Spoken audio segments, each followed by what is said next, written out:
Il y a à peu près 14 ans, quand j'ai commencé à marcher avec le Seigneur, même si j'avais tombé en amour avec lui, j'avais des idées un peu bizarres à propos de Dieu. Je le voyais comme quelqu'un de méchant, quelqu'un d'égolâtre, quelqu'un qui était strict, qui était un juge, qui donnait des châtiments, qui punissait tous ceux qui faisaient quelque chose de mal. Alors, j'avais comme, il y avait l'amour, mais il y avait la distance aussi. Et des fois, j'ai tombé dans la lecture de la parole, dans des textes que je ne comprenais pas, et tout de suite, je me faisais des idées. Et je me rappelle que les jours que j'ai tombé dans les textes à propos de la construction du temple de Salomon, j'arrivais pas à comprendre pourquoi Dieu il avait besoin de vivre dans un endroit comme ça. Pourquoi, tu sais, il n'avait pas besoin de vivre dans un endroit tout enrobé d'or, avec des bijoux partout, dans une complexité totale. Et pourquoi il faisait ça? Je sentais comme s'il mettait un leurre d'or sur son peuple, pour lui construire ce temple, où il allait rester, où sa présence allait demeurer. Je le voyais comme quelqu'un de snob, vous savez, à high class, quelqu'un de snob. Mais le temps a passé, je me rappelle, je me disais ça à moi-même, mais je ne le partageais avec personne parce qu'il ne fallait pas parler mal de Dieu. Mais j'avais cette idée dans ma tête. Beaucoup d'années après, quand j'ai eu finalement ma vraie rencontre avec lui, il y a presque 4 ans, j'étais en train de lire à propos les temples de Salomon à nouveau, et là je tombe dans les versets, ici dans les versets, chapitre 1, non, 1er Roi chapitre 6, où ça dit que lorsqu'on bâtit la maison, on s'est servi de pierres toutes taillées, et ni marteau, ni hache, ni aucun instrument de fer ne furent entendus dans la maison pendant qu'on la construisait. L'entrée des chambres, ils montrent toutes les mesures. Après, à partir du verset 20, ça dit, les sanctuaires avaient 20 cudes de longueur, 20 cudes de largeur et 20 cudes de hauteur, seulement les couvrir d'or pur. Il fit devant les sanctuaires un autel de bois, de cèdre, et il les couvrit d'or. Il les couvrit d'or pour l'intérieur de la maison, et il fit passer les voiles dans des chaînettes d'or devant les sanctuaires qu'il couvrit d'or. Il couvrit d'or. C'était l'or partout, c'était trop. Et là, j'étais en train de lire ça. Et aujourd'hui, je m'approche à lui d'une façon différente. Je lui dis, Seigneur, je ne pense plus. Je mets ma pensée de côté. Montre-moi ton cœur. Montre-moi ta façon de penser. Montre-moi tes intentions. J'aimerais te connaître comme tu es et pas comme je pense que tu es. Et là, juste après avoir lu ça, il me parle. Et il me dit, tu te rappelles, Carlos, quand tu pensais que j'étais un snob parce que je voulais vivre dans un endroit comme ça? Et là, j'ai dit, wow, j'ai eu la honte, honnêtement. J'ai eu la honte et j'ai dit, oui, c'est vrai, Seigneur. Et là, il m'a donné l'explication pourquoi il avait commandé ce temple si complexe, si luxueux, si riche, si extravagant. Et là, ils me disent, bon, avant qu'ils me disent ça, je me rappelle que dans la parole, dans l'Ancien Testament, il y a plusieurs choses qui sont des images et des symboles de quelque chose qui va se passer dans le Nouveau Testament. Et, par exemple, les animaux qui ont été sacrifiés, c'est une image du sacrifice de Jésus, l'agneau de Dieu, mon roi, mon Seigneur, mon amour.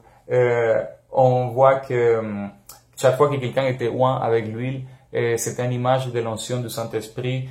Quand la Bible parle d'Égypte, il a sorti son peuple d'Égypte, c'est une image pour nous quand il nous sort du monde.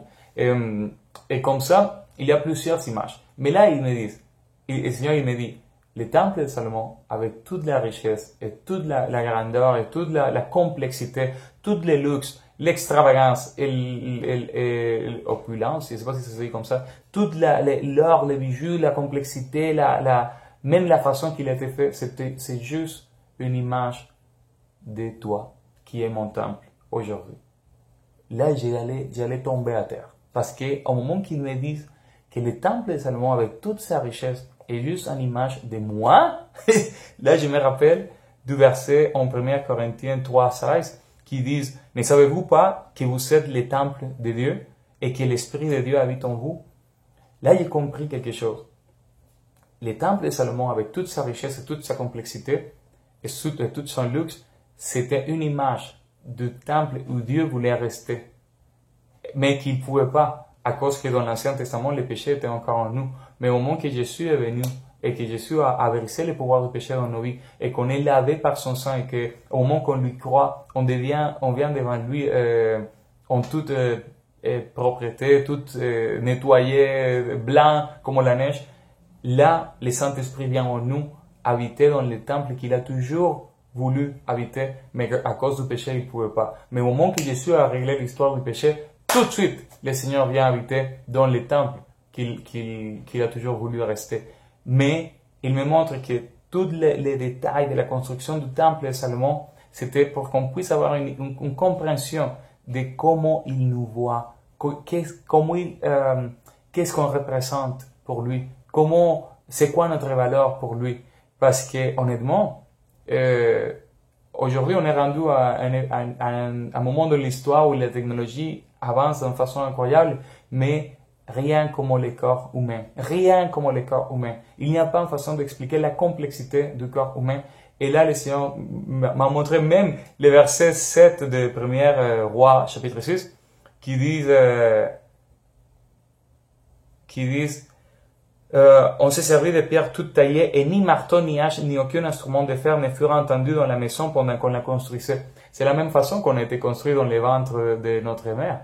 Il n'y avait pas de bruit pendant qu'on était construit, mais on était construit d'une façon complexe, beaucoup plus complexe que le temple de Salomon. Et quand le Seigneur m'a montré ça, il m'a dit, c'est toi mon temple aujourd'hui. Mais cette image, c'est pour que tu puisses comprendre comment je te vois, qu'est-ce que c'est ta valeur pour moi. Et là, j'ai compris que même le temple de Salomon, avec tout ce que ça a pu coûter, toute cette fortune qui a pu coûter, ne coûte pas ce que juste une parmi nous a coûté. Parce que nous, on a coûté le sang de son fils. Nous, on a coûté sa propre vie. Mais le temple de Salomon a juste coûté l'argent.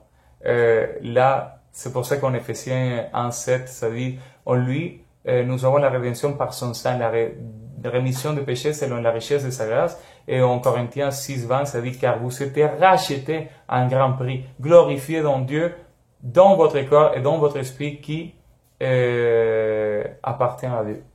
C'est ça ta valeur. Si tu veux voir, vérifier comment il te voit, si tu aimerais avoir juste une idée de comment il te voit, vas-y, regarde 1er Roi, chapitre 6, et tu vas voir la même façon qu'il a construit le temple avec toute la complexité, tous les détails, toute la minutiosité. C'est juste une image de comment il t'a construit à toi et comment il te voit et comment tu vaux beaucoup plus que toutes ces tonnes et kilos d'or et de bois de première qualité. Toi, tu es de plus haute qualité que ça.